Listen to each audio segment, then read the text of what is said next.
And welcome to Real Geek Media. It is Thursday, December 12th, 2024.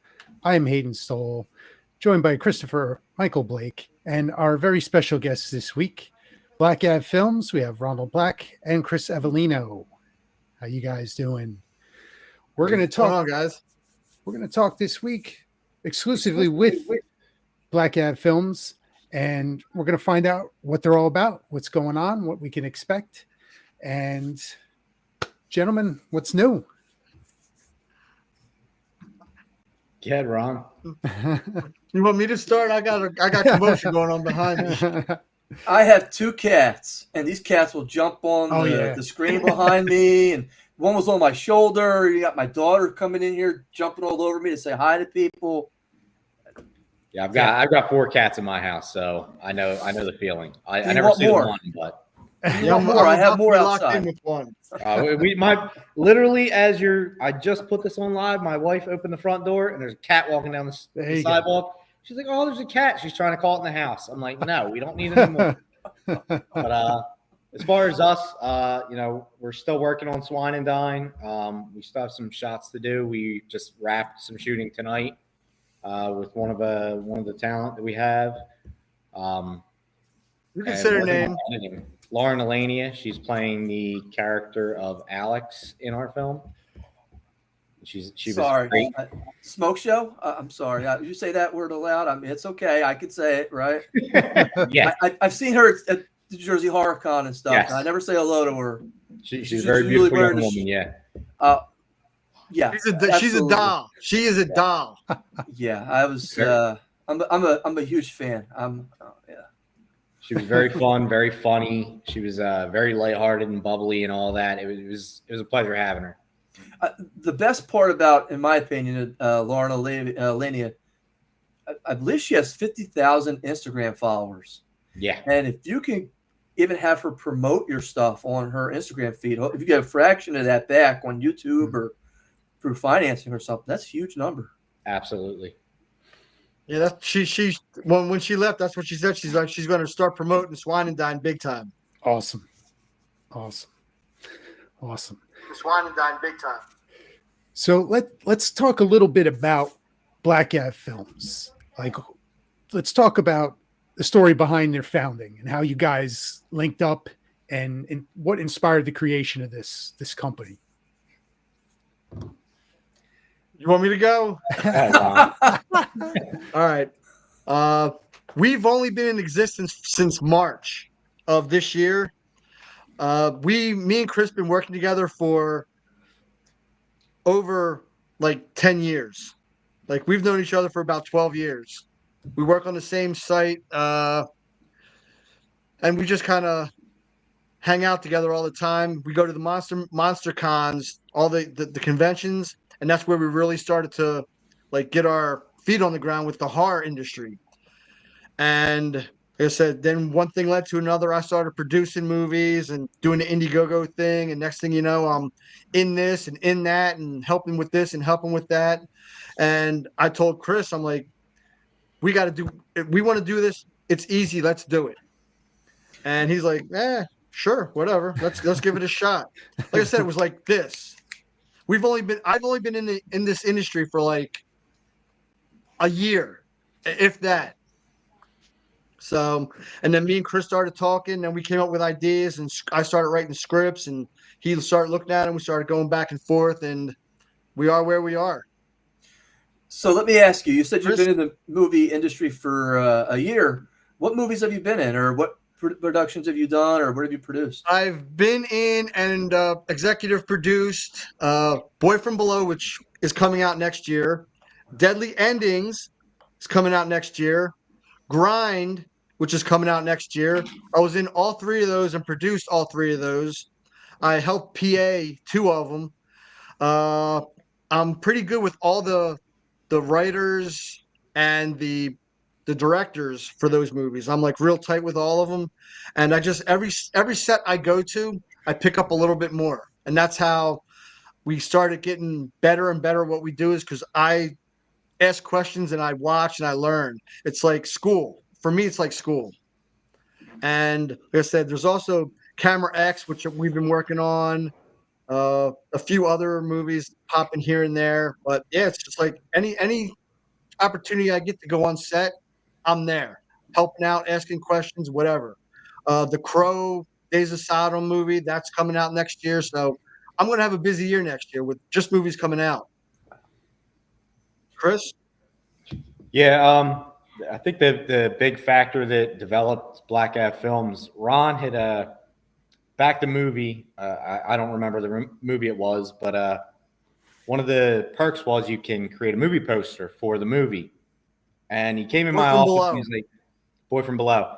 And they were going to promote a poster in the background somewhere for a movie theater, I believe. And he came to me and he said, I got to come up with an idea. And I think I said, make what you know. What do we know? We know Monster Mania. It's our passion. We try to go to every Monster Mania we possibly can. We spend an extra day there. We go on Thursday. We live around the corner from it. We are there all weekend long until the very end. We're at the auctions that they have there. We love that place. Absolutely. And so we started with that, and then he did his little poster for it, sent it in. And then right before Monster Mania in March, he comes in a week before. He's like, I wrote a script. I'm like, all right, what is it? He's like, MonsterCon. I don't think that was the original title per se, but he wrote this story and we just went with it. We said, yeah, let's do it. Let's see what happens. And we have a bunch of friends there and we got with them and we said, hey, how do you guys feel about being in a movie? They're like, you're kidding, right? The day of the con. The day of the con. And, all of our friends are there. And the people we hang out with, they do a variety of things from cosplay to get autographs, photo ops. They're doing everything. And we didn't want to take too much time away from them. But the people we surround ourselves are amazing. They are truly great, gracious people who will do just about anything for you. And not a single person said no. They were a little hesitant. They were like, you guys have never made a movie before. Do you know what you're doing? I'm like, no, but we'll figure it out along the way. We'll all learn in the process. And we shot a terrible movie. I mean, we had no idea, and it was a disaster, but we did it. And we credit ourselves heavily because it takes a lot to take that final step of actually just doing it. And then getting to that next step of completing it and putting it out there for the world to see. Whether anybody sees it or not, doesn't really matter. We actually did it. So many people talk about it and never get past that hump, and we did. And so for us, that's a giant hurdle that we are super proud of. I'm sure Ron will tell you the same thing. Definitely. Like I said, for me and Chris, the only thing that matters to us is if one person watches it and goes, "Oh my God, I really enjoyed that." That's all I care about. I don't care about anything other than people watching it going, "Dude, that was pretty good. I liked what you did." Now, I am correct in saying there's a division in labor though between the two of you. I know I've talked to Chris before, and Chris, you have a passion with one particular aspect of filmmaking. What is it? I'm more on the tech side. So while I've never edited, I'm always very tech savvy. I was going to say directing. I try. It's tough. Ron's a great director. He's in there. He's doing his thing. I don't mind being there with him, right alongside of him, keeping him on a steady path too, because he gets a little scatterbrained sometimes. But we keep it together. I think we're a good yin and yang on set, which helps. And you like what I do now is I learn from watching other people do. I try to surround myself and my set with people that I know can do the job, so that takes all the pressure off of me, and I surround myself with good people. If you do that, it takes a lot of pressure off of you. You can ask Chris; he knows. I mean, even Swine and Dine, it's like everybody just came to help. Yeah. If we didn't have our special effects guy on set, it would have pulled Ron away from a lot of the other stuff, a lot of the directing, and would have created a bit of chaos for us that I don't know that we would have overcome quite as easily as we did having him there. Kevin Ward, he did special effects for us, and he was phenomenal. It was a blessing to have him on set. So you talk about a potential challenge right there. You know, if you didn't have the effects coordinator on the set, then Ron's off doing something else, taken away. So challenges like that, as you've kind of gotten some of the experience under your belt, and learned how to overcome them. Like, is there anything like a particularly memorable hurdle that you encountered and how you resolved it? Anything come to mind? I don't know if Chris. I mean, there was one major thing that we had to overcome, and I don't know if. I mean, we had. Should we talk about it? No, are you talking about the one? I was going to talk about the other one. This wasn't a fraternity prank, was it? I mean, it wasn't no, nothing crazy. It was just one of them things you got to deal with as director / running the whole thing. Producer, yeah, / everything, yeah. But I would talk about so Ron, as the special effects guy, we were shooting a episode of Flicker, and we're setting up the scene, and he's got the blood. He's our blood guy, right? He's got the bottle of blood. He walks into the bathroom. We're setting some stuff up in there, and he shakes the bottle up. No. Once or twice, not a heavy shake. And he opens it up right at the sink, and blood spewed out of this thing so far. It was, and we're staying in a hotel room, and it's behind the mirror. It's on my shoes. It's on my pants. It's on my shirt. It's all over him. It's all over. There was like 3 or 4 of us standing in the bathroom there, and it's everywhere. It's all up to it. It was a horror show. It was amazing. I mean, you can't write this stuff. Like, how this happens is amazing.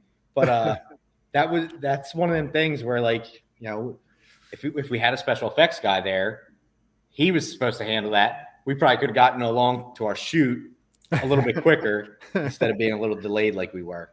But we laughed about it, cleaned it up, and moved on. Yes, I do have a question about that, and I'm kind of jumping ahead because I do have a question about how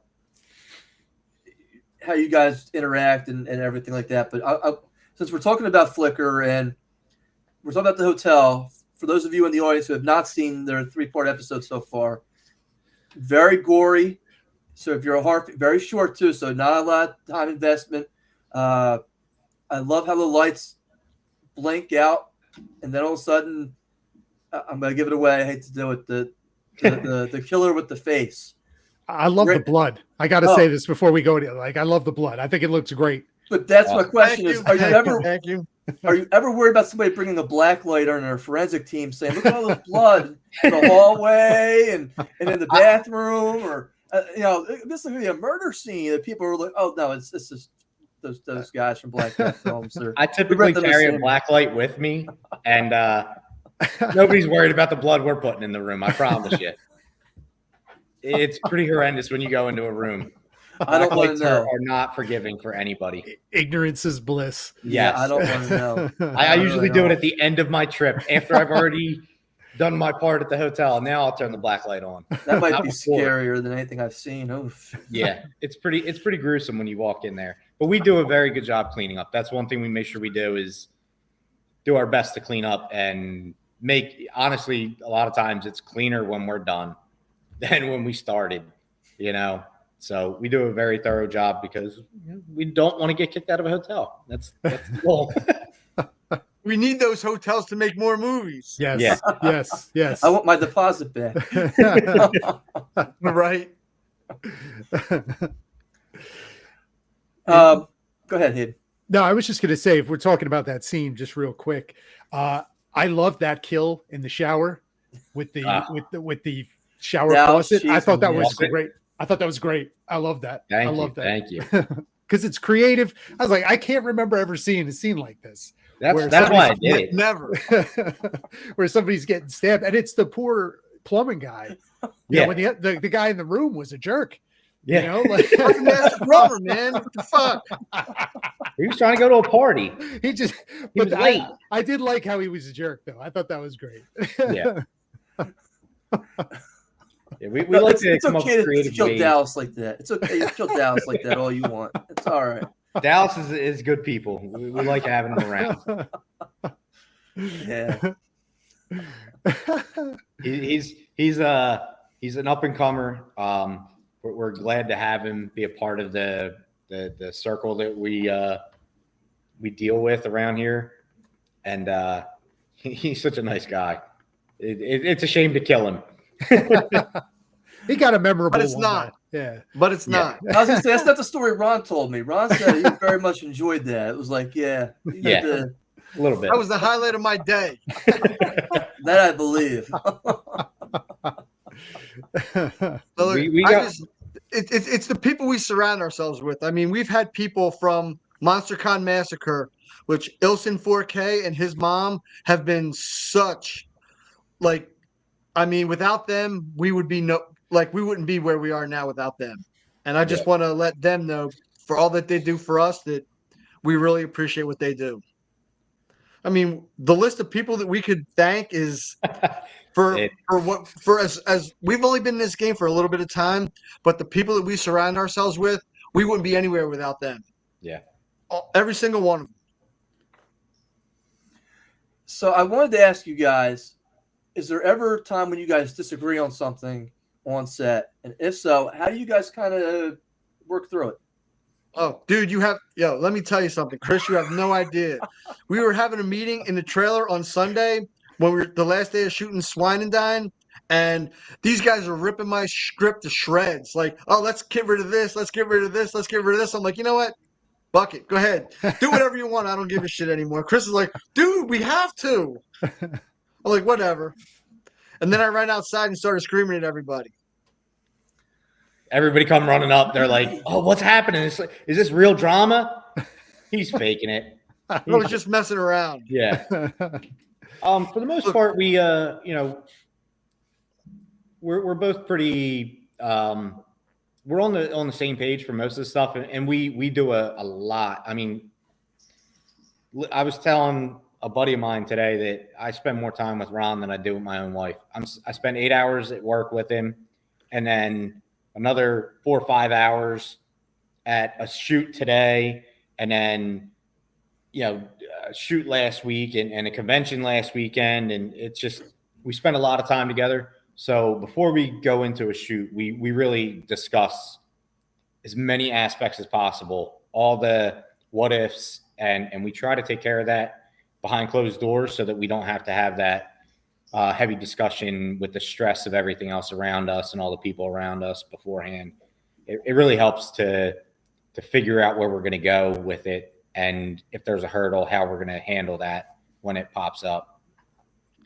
I mean, for two people that have only been at this for less than a year, I mean, we've learned from watching how other mistakes happen, how not to make mistakes. So we try to jump ahead of that. And especially with the way the Terrifier guys are handling everything these days we're trying to keep on par with them. We're not even close to where they are right now, but that's the goal that we set for ourselves, is to try to be like them.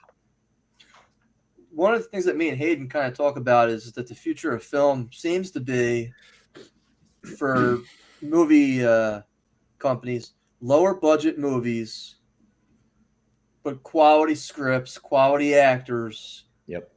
That they can try to make 2 or 3 or 4 times their money back on. So if the budget's $10 million, they can make $40 million on it. Maybe a sequel if it really takes off. That seems to be where we see the days of the big budget, $100 million megalopolis turd. Is really kind of, At least not in the horror realm, that's for sure. You're talking $10 million. Shit, you give me $50,000 and I'll show you a great movie. Yeah. You can show me $50,000. I might not be on the next plane to Bora Bora. I don't know. Do you have any, I guess, misconceptions about like the independent film making process or anything? I guess people would say, oh, this is cheap. They did it this way. They did it that. It doesn't look right. Any misconceptions you'd like to dispel? Because like Christopher had said, we talk a lot about it on this show, about those disastrous, Disney dumping $300 million into a movie that loses them $800 million. And you're like, that is not the way to go. You see a movie like Terrifier and it, just how it's been built up. And what was the total profit that movie made? 100 million. Close to 100 million right now. Yeah. I mean, like, are there any misconceptions, you'd like to dispel? I mean, you can be cheap to a point. I mean, we're spending 6,000 on Swine and Dine. It's going to be like a 20, 30-minute short, which in my opinion is fairly relevant. It's not like spending 30,000 on a 15-minute short. Mhm. But it's going to be like, we were looking at some footage today, and I can be biased because it's my movie, but it's all the people that have seen these clips are like, oh my God, I can't wait to see the edited versions. It looks so good. And to me, I don't care about money. Does not matter to me right now. If everybody looks at that and goes, holy crap, these guys that only been doing this for how many months can turn out something like this for that kind of money, I'll be like, you could give me an Oscar tomorrow and I wouldn't give two shits about it. Yeah. So, if all those scenes were with Lauren Alenia, I'm definitely in. I'm just saying, I'm just, yes. Again, I can't take my mind off. I'm sorry, I gotta bring myself back. Does the character in your Flickr series, the killer, the mass murderer with the face, does he have a name? What do you refer to him in scripts? Flicker. The Flicker. The Flicker. Yeah. I liked it. I really think you got something with that character, by the way. I really do. So if I proposed 100 episodes, you'd be down with that?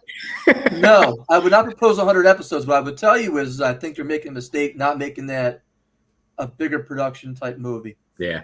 Oh yeah. Oh yeah. Like I said, that we do that for fun, just so we can get people to see what we can do. That's all that's for. I mean, we're not trying that's our to own real. break budgets. But I think I'm definitely into watching more of that content. oh yeah. And I think Yeah. you're onto something, guys. I really do. It's a great character. I like really is. Yeah. It's like you get to the point like with the woman with the laundry.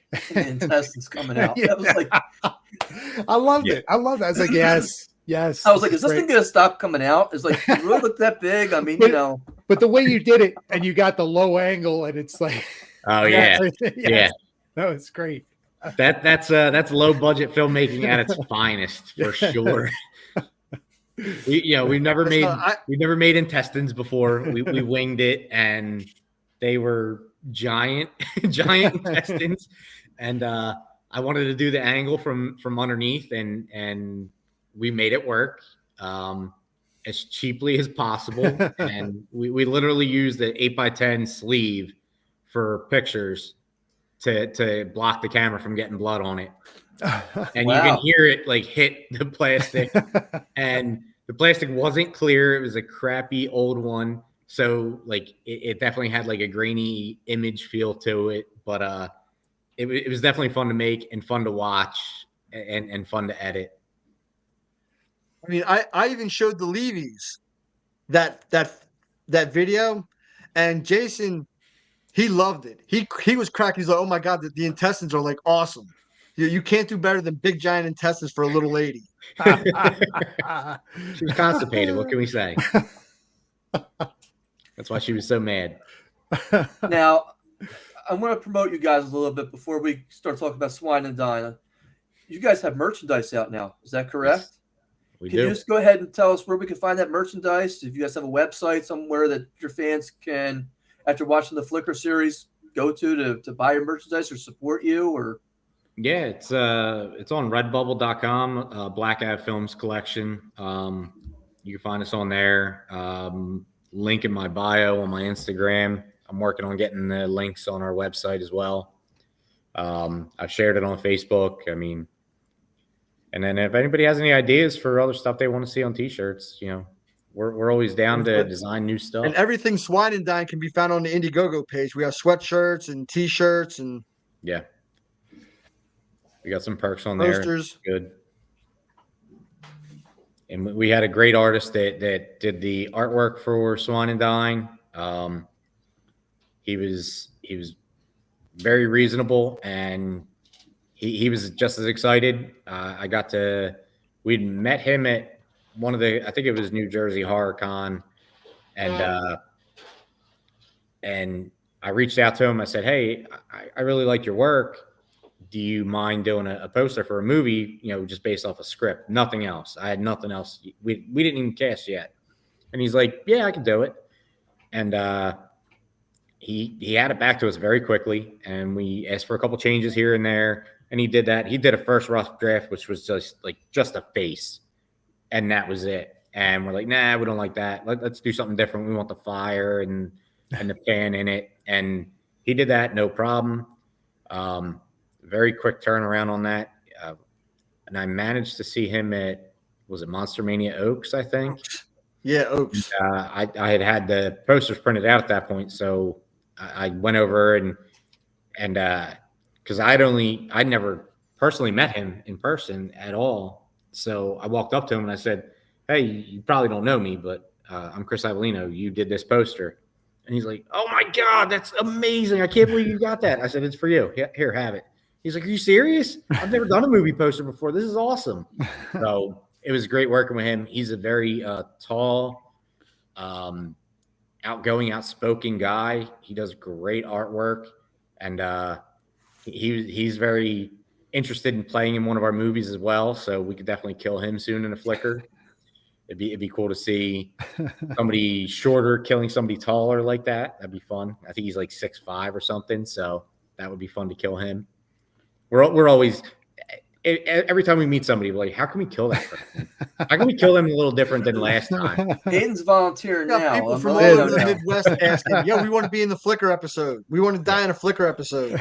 A lot of people ask that question, which is That- awesome. That is very cool. That is very cool. Yeah, That's very one of the shirts we want to do is just put it on the back. Do you want to die in a movie today? Like that's our tagline right now. Is Yep. like, do you want to die in a movie? Like, we can do it. Like, it doesn't take much. You don't have to be a great actor to die in a movie. Can you fall? Great. We can kill you. We can make you look good. I promise you. nice. Hayden, you got any questions? I got a bunch. I'm just gonna one more before we get on into the Swine and Dine. Is there any genre that you guys would be interested in tackling outside of horror? Comedy.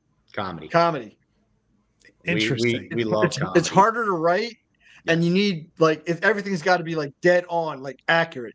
Like all the signs have to they've got to pop like this. And I think I could write it. It's just going to be getting the people to portray it, which we've already got an idea for one. Me and Chris are working on talking about it right now. We got it. We got a couple ideas for some comedy stuff out there, and we're excited about all of them. Like you said, the comedy is not easy to write. It's very hard if you're not a comedian to make sure these lines deliver properly and all that. But we're always talking about comedy, comedy horror. We love blood and laughs. Yeah, blood and laughs, and anytime you can laugh during a murder scene, I think it's awesome. I have such a great time watching a movie like that. Nice. Very cool. Very cool. I like it. Now, I was very fortunate enough to read one of the spec scripts for Swine and Dine that Ron did, and I was very impressed with the whole thing. And I can't wait for the final product to come out. Can you tell us because you guys have a lot of stars in this movie. Can you tell us who's starring in this movie for anybody who's not aware who's starring in Swine and Dine? Mark Haynes, he's our number one. He's the head guy. And if you don't know who Mark Haynes is, You will soon. he's player 4 in Stream. Big guy. You will know him soon. You guys got gonna muscles be- on can't top miss of him muscles. walking down the Yeah. street. and he Yeah. can act. He can act, and he's funny. and he can deliver, and he's got his. I mean, it's amazing to watch some of these actors that haven't made it yet walk on set and they know every line by heart. He doesn't need a script in front of him. He knows it, all of it, and it's so amazing to watch these people work. You know, they just walk on set. He's got his own take on it. He's got what we wanted. He's got ideas, and he's brilliant to work with. I mean, it was I was just in awe watching him work, because he would just deliver a line without it. We're like, yeah, just say your line, and he would just throw a little spin on it, and I'm trying not to laugh or jump up and down or clap while we're filming, because I don't want to ruin the shot. But as soon as he says cut, I'm like, oh my God, I can't believe he did that. That's amazing. So it was so much fun to watch him act and really get to deliver lines. I'm so glad that I got to give him a chance to showcase his real talent, because he's really talented. Yeah. Who else is in the movie now? Michelle Santiago. Yes. So far, we got 2 guys from Stream. Okay. See where this is going here. That's okay. We've got Kelsey Rhea. Let me tell you, Michelle Santiago, she's another one. I mean, we have a scene with her that was phenomenal. When you see the movie, you're going to see the scene. You're okay. This is the scene they're talking about. It is amazing. I mean, for every time I watch it, watch it play back and editing and all that, I'm just like in shock that we filmed that she did that. She delivered it the way she did, and that everybody had a good time. I mean, everybody was cheering when it was over. When we yell cut, everybody's like, "Oh my God, I can't believe this is amazing." She did such a great job. I mean, I think everybody there witnessed everybody bring their A game, and not a doubt in my mind that these people did their absolute best work for us. And Ron was saying on to the next one was Kelsey Ray, and she's a superstar actress. She can. I worked with her on Grind, and that's where she came from. Like, because I knew her, and Kelly Marks, who's another one of the producers, she knew her, so she was with her when we got the call, and I'm like, yo, if she wants in, like, let her know. And she was like, yes, please. And she delivered. Like I said, the 3, Mark, Kelsey, and Michelle, we couldn't have made this movie without them. I mean, they were great. All 3 of them were like phenomenal. They pulled everything off that we asked them to do and more. Yeah, nobody said no to any crazy stunts we had. They were all stoked to be a part of it. They were adding in stuff that we didn't even think about, and we're like, yeah, do it. Absolutely do that. We didn't think you would do it, but go for it. We're down for that. We would love to see that on screen. So every one of them. I mean, Kelsey's like, do you want me to scream again? We're like, can you? She's like, yeah. We're like it. Because to our set there, the first day was beautiful during the daytime, and then nighttime rolled around and it downpoured. Now we were inside in a barn. We had some tents set up outside for some of our stuff because we couldn't fit everything inside the barn. We pretty much had the barn set up as our stage for location. That was our location. And it was torrential downpour. I mean, it was crazy. I think it's the first time it rained in like 5 months was that night, of course. And nobody got too upset by that.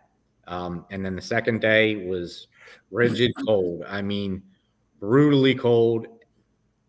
As miserable as you would want to be being cold, nobody was miserable. We made it work. The farm was an amazing place. They luckily have a room in there that's for their exotic animals. Exotic animals that need like to their be exotic warm. Birds and turtles and warm weather creatures. Yeah, they got an iguana, some tortoises, parrots and stuff in there. So they need to be warm. So they've got heaters going on in there to make sure it's warm all the time. And so scenes are over. People are running in there to get warmed up. So we all made it work. Nobody, I mean, obviously everybody said it was cold, but nobody was upset by it.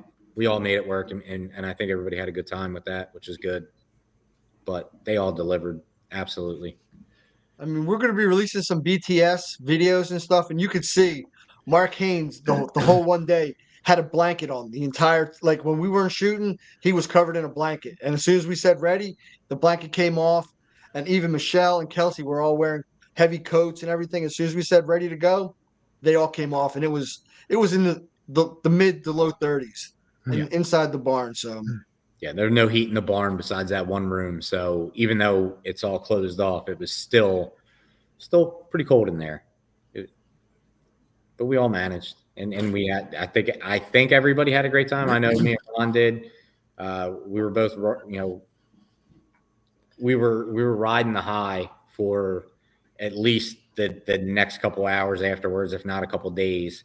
I know I lost my voice the following 2 days. I could not talk that Friday. That Friday, I could not talk. Yeah, we went right to another set for our friend of ours, Montavious Parker's movie Mirror Mirror, and on that set, we're trying to talk to people, and I got to whisper because I got no voice, and I'm like, I had to drive Montavious and Kevin Ward to the set, and they're trying to talk with me, and I can't really talk because I got no voice, and I'm doing my best, but I was struggling the whole time to keep up conversation with them. Is there any aspect of Swine and Dine that you are most proud of? I guess as far as like your progression as filmmakers. Like I said, I can't. I tell you, every time I look at the footage, I can't believe that we made this. This is ours. I'll walk away like right now. I'm like, it's just a simple movie. And then I'll see some of the footage, and I'll get ready. I'll start to have tears in my eyes. I'm like, I can't believe we did this. We did this, and it's just incredible. I can't. It's like you said. It's like it's a high that's going to keep coming and coming and coming. That's can't be matched. Yeah. Until our next one. Yeah. But the first night we had a pretty important kill scene that we had to do, and it was super stressful for everybody because the way we had it laid out, we don't want to put anybody in harm's way, so we're trying to mitigate that as much as possible. And by the time we were done, I mean, I was shaking my whole ride home. I was just like so ecstatic the way it worked out. Everybody cheered when it was over. I think just about everybody that left that first night was probably up there in just riding that high of amazement to witness it, to be a part of it, and to participate in it. And we couldn't have done it without all the people involved. Absolutely. Ilson was the guy that we had to take out that night, but he's a great guy to die on screen, and we're glad to have him around every chance we get because he does such a great job. That kid pours his heart and soul into it. Every time you ask him to do anything, he never says no. Absolutely never.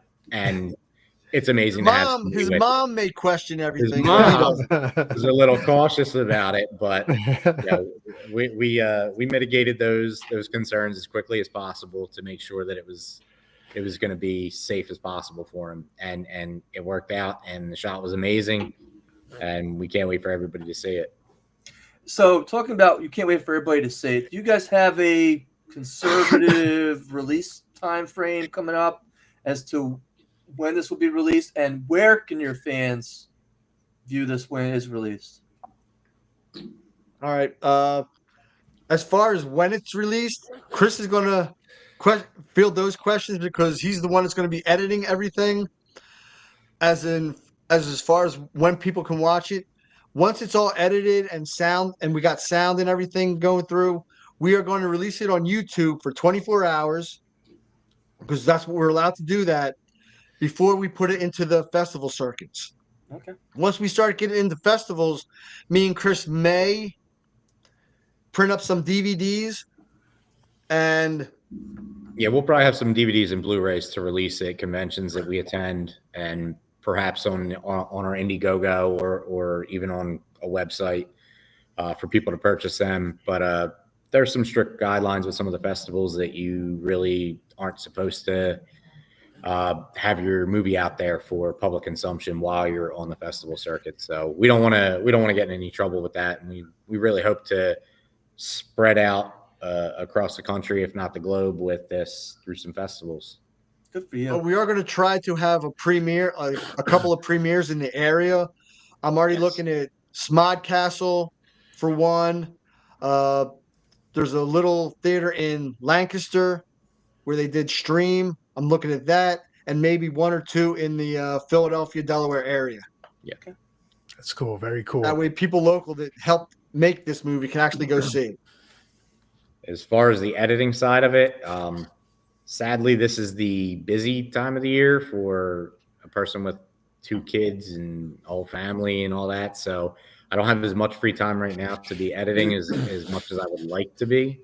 But we did such a good job filming everything and planning our shots appropriately that it really won't be that much of a task. The hardest part was just sifting through everything and labeling it and making sure we had the shots we needed. And, obviously as we're going through, we're like, crap, we don't have anything here. We need to fill this. So we've got to do some post-production stuff, some audio stuff and filler stuff to make it all work the way that we expect it to at the end. But nothing crazy. It's all little stuff. So we still have a little bit more to shoot. One scene with RTK and 2 audio scenes with Mark and Michelle. And that'll wrap all the footage that we need. We got tons of stock footage of the pigs at the farm, which I would like to shout out that farm. It's Freedom Farm Animal Rescue in Cedarville, New Jersey. They are a nonprofit rescue farm, and they are some of the most generous people I've ever met. A few years ago, I had chickens and I wound up getting a rooster from Tractor Supply. I got it as a chick, and my township ordinance said I can't have a rooster. Not supposed to have chickens at all, but definitely not a rooster. They're loud. And so I had to find a place to take the rooster without, doing anything dastardly to it. And so I found the farm and contacted them, and they said, yeah, we'll take your rooster. And so we went there and dropped the rooster off and toured the facility and all that. And this was years ago. And we were trying to figure out a solution to our location problems. And it popped in my brain, this farm being, a nonprofit rescue farm. And I'm pretty sure they had pigs when I was there before. So I reached out to them because I still follow them on Facebook and Instagram, and every once in a while they have some need that arises. They need food for the animals, so I throw them money any chance I get. And I contacted them, and they were like, yeah, absolutely, please come film a movie. And Jamie was amazing. He was so accommodating to there wasn't much that he said no to. He had 1 or 2 stipulations that he was like, yeah, I'd rather you not do that. But outside of that, they gave us a whole barn to do, and no expectation of any money from us. We made sure that on our Indiegogo that we had a help feed the animals perk on there, so that whether you like horror movies or not, more than likely you like feeding animals that are in need, and they've got tons of them. They've got 10 barn cats out there. I think they got 3 horses, 3 donkeys, cows, goats, emus, tortoises, ducks, chickens, turkeys. Trying to think what llamas. Their one dog is blind. They have no problem saying as much as they can. They will say yes to taking in an animal if they possibly can, and they will do everything they can to make it work to bring that animal there. Sadly, there's a lot of people out there that get animals that shouldn't get them. So there's a lot of potbelly pigs out there. Everybody thinks they're going to get a small pig, and then it turns into a 300-pound pig, and they can't take care of it anymore, and it gets pawned off to a farm like them. but they do everything they can to. They run on volunteers. I mean, they get volunteers all the time to come out there and help feed the animals. And every Saturday, I think it's every Saturday, they are open to the public. You can go and visit. It's free. I think they're doing a Santa Claus event upcoming soon. Check them out. You know, they're always open to donations. You know, they're helping out injured cats and injured dogs all the time. They are some of the nicest people I've ever met. They're amazing people there. So even if you don't like horror movies, like I said, you know, Freedom Farm is a great farm that's been gracious enough to let us film this movie and have pretty much opened their doors for us to film anything we want there within, you know, reason of not harming their property or any of their animals. And we got a ton of stock footage with their pigs. I mean, we just went there and filmed. Me, my wife, and Ron and his wife, we went there one Saturday and we hung out there for a couple hours, just touring everything and feeding animals, and we had a blast. It's a really nice farm to go to. It's in the middle of nowhere, but it's super nice. Last things before we close it down. When can I expect my poster? I was a supporter for Indiegogo for you guys. We have the posters. I'm just joking with you guys. I'm just joking. We burned all those posters. You talking about this poster? I'm like, I gotta get this poster. I'm like, oh, I remember buying that. I want that. We have one more member of our crew who did not sign. She had to leave early on the Thursday. Sunday, on the Thursday, yeah. And so she's the only one that didn't sign, Alex Surface, and so once we get her to sign, we can ship them all out. I'm just joking with you. I'm just glad I can support you guys because you guys are very talented from what I've seen so far with the Flicker series, and I know I can't wait for Swine and Dine to come out and watch it. So me too. Excited. I can't wait for it to come out too because that means I'm done. On to the next project. Because, I mean, we've got, 5 episodes of Flickr that we've already filmed that we just have to edit. Yeah. So usually when we go out to film a episode of Flickr, we don't film one. We film 2 or 3 at a time because they're so short. It doesn't require we try to do 4 or 5 at a time, but sometimes time gets us. Some people run away. They get lost. They go to bowling. Montavious.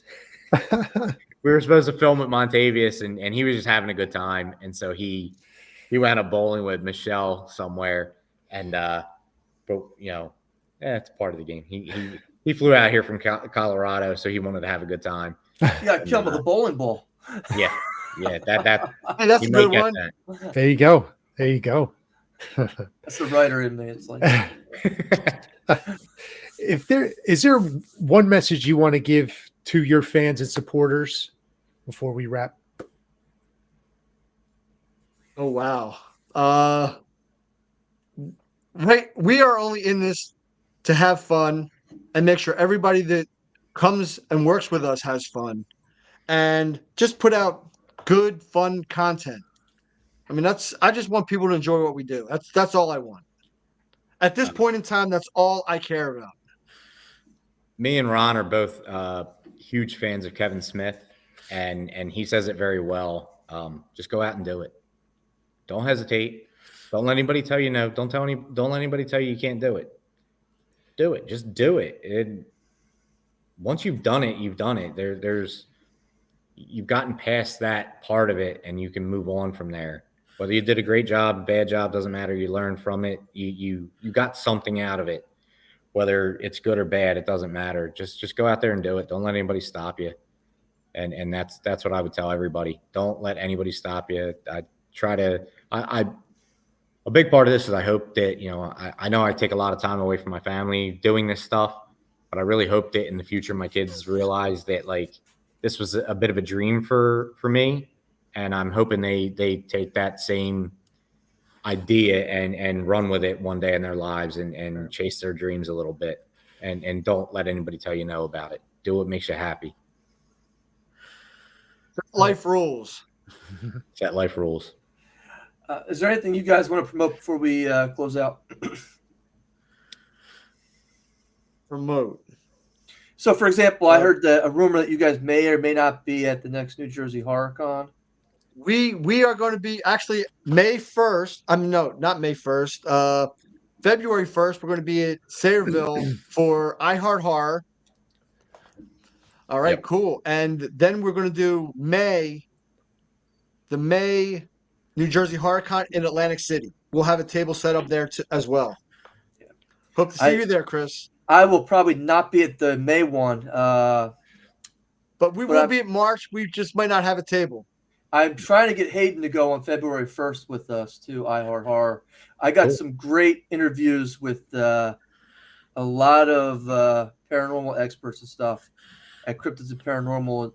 They have an event coming up in June, which I Heart Horror also runs. They help run. So Yeah. great guys, the brothers. They're wonderful. Yeah, Cuneo brothers they're really great awesome. guys. They're awesome. They're the nicest guys. There's a lot of great people in this independent horror industry that once you dive into it, I mean, there's endless number of people that are just generous and kind and willing to give you every piece of information they've gathered in their time in the industry, and it's great to be around this culture, because without Monster Mania, New Jersey Horror Con, and all the other little cons that we've been to, Kentucky Scarefest and all these other places, you don't get to meet these people. I met another author, and we both met an author in Kentucky, and we spent a lot of time talking to him, just chatting with him about different things. And he does a lot of history-based books, so he just does all of his research as much as he possibly can, folklore and stuff like that, and then he writes books about it, and they're really amazing. He sent me a screenplay that he recently did, and I couldn't put it down when I read it. I started and I couldn't stop. I gave him some notes on it that I think could help make it adapt better to human emotions for some people, because he's telling it from a historical standpoint, which is great for like a History Channel type TV show. But when you're trying to do a movie, it doesn't always work that way. People want to have a little bit more going on into it. But Alan Searcy, he's a great author, and I hooked him up with Michael Joy with Macabre Marketing recently, and he did an article for him. And I'm glad to connect with these people in any way possible and learn from them and help them out in any way I can, even if it's the dumbest possible thing. But like I said, this whole culture it's really amazing. It really is. Getting to meet Christopher Michael Blake was astounding to me. He's an author. Are we talking about the same guy? Yeah. No, I mean, I absolutely thank you so much for contributing to our Indiegogo campaign. We can't thank you. We can't thank anybody who contributed enough. Without your support, we couldn't have made what we actually made. We could try, but we just want to thank everybody just for believing in us. I mean, we're just two guys that don't know anything about anything, and people just believe that we can do stuff, and we do it. hey! Don't tell anybody. I don't want to tell people that. Hey, It's something you want to keep in the closet. It's like, hey, there's no closet here, keep it in man. the closet. it's good to let people know that we don't have a history in this. We've never gone to film school. We never touched the camera before any of this. We're all learning as we go. Every aspect of this, we don't know anything. I never edited before. Never really shot on a camera besides a cell phone. And I'll tell you, the one thing that I learned on MonsterCon Massacre is you better get damn good audio, because otherwise you are going to struggle to make anything work without audio. You can fudge video, you can use transitions, you can make it grainy to make it work, but without audio, oh my God, you're gonna go crazy trying to make it something decent without good audio. We learned that very quickly.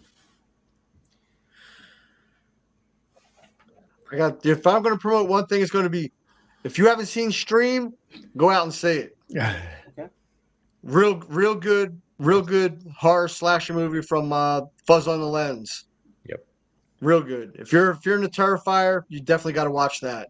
Even if you're not into Terrifier, even if you're into horror movies that like to bring in,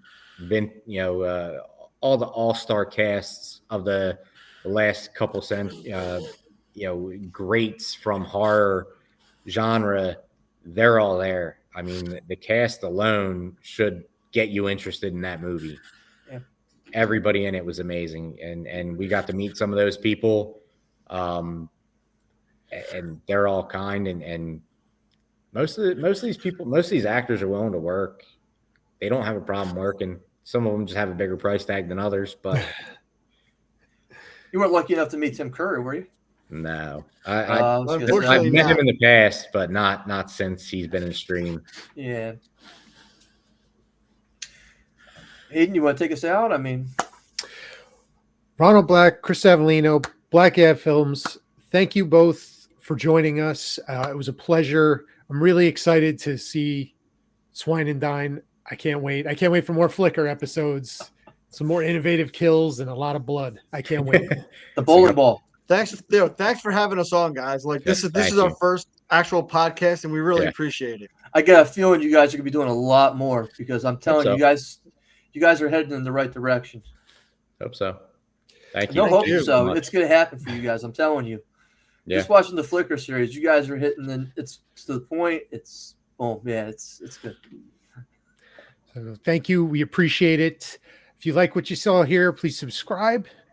If you're Yeah. not going to subscribe, we appreciate you watching this video and taking the time. And I hope you look at Black Ad Films and take a peek at what they got coming up. All right. Stick around. We'll be back with the news. Black Ad Films, ladies and gentlemen. Thank you. Thank you.